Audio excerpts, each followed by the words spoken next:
মেমারি স্টেশনে আমি ঢুকে গেছি, দেখছি এইদিকে রাস্তাটা পুরো বন্ধ করে দিয়েছে। এখন ওই ওভারব্রিজটা আছে না, ওই ওভারব্রিজ দিয়েই ক্রস করতে হচ্ছে। এসে দাঁড়ালাম আর ট্রেনও ঢুকছে, কারণ সময় হয়ে গেছিলো। আমি মগরা স্টেশনে নামলাম, কারণ হচ্ছে ট্রেনটার একটু আসতে লেট হয়েছে, এই ট্রেনটা পাবে না, তাই নেক্সট ট্রেনে আমরা একসঙ্গে যাব। এই স্টেশনটার সঙ্গে আমি ইমোশনালি কানেক্টেড, বিকজ এই স্টেশন থেকে মানে আমার কলেজটা এই স্টেশনেই নামতে হতো আসতে গেলে। তো 4 বছর এখান থেকে কলেজ করেছি। আমরা চলে এসেছি চন্দননগর স্ট্যান্ডে যাব, সেই জন্য এখান থেকে টোটো ধরে নিলাম, দিয়ে একদম ডাইরেক্ট স্ট্যান্ডে গিয়ে আপনাদের সঙ্গে দেখা হচ্ছে। কিছুদিন ধরে বৃষ্টি হয়ে যাচ্ছে, সেই জন্য ওয়েদারটা এত ভালো, আজকেও ক্লাউডি হয়ে আছে, আর এখানে তো বসার জায়গা আছে। চন্দননগর স্ট্যান্ডের আশেপাশেই না সব কিছু আছে, যেমন মহকুমাটা, উইমেন পলিটেকনিক কলেজ, তারপরে এখানে থানা, স্কুল সব আশেপাশে আছে।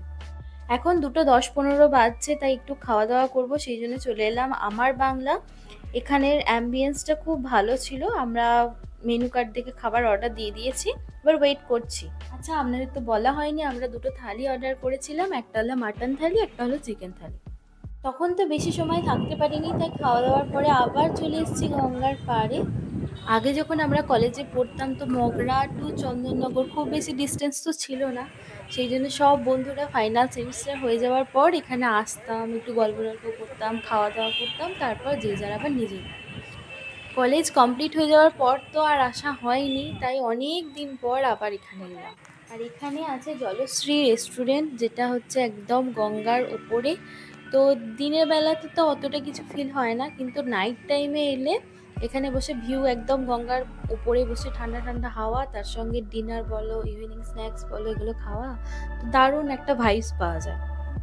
এই জায়গাটা খুব সুন্দর লাগছিল, অনেকক্ষণ দাঁড়িয়েছিলাম, এত ভালো হাওয়া দিচ্ছিল, এরকম মেঘলা ওয়েদার, পুরো গঙ্গার ধারে দাঁড়িয়ে থাকা।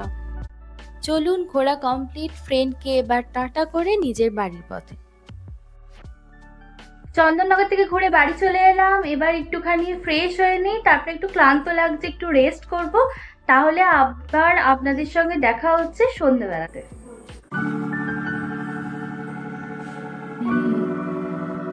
সন্ধে দেখানো হয়ে যাওয়ার পর একটু জাম খেতে ইচ্ছা করছিল, সেই জন্য একটু জাম খাচ্ছি। অ্যাপেলো ফার্মাসি থেকে কিছু মেডিসিনস অর্ডার দেওয়া ছিল, সেগুলো আনবক্সিং করলাম।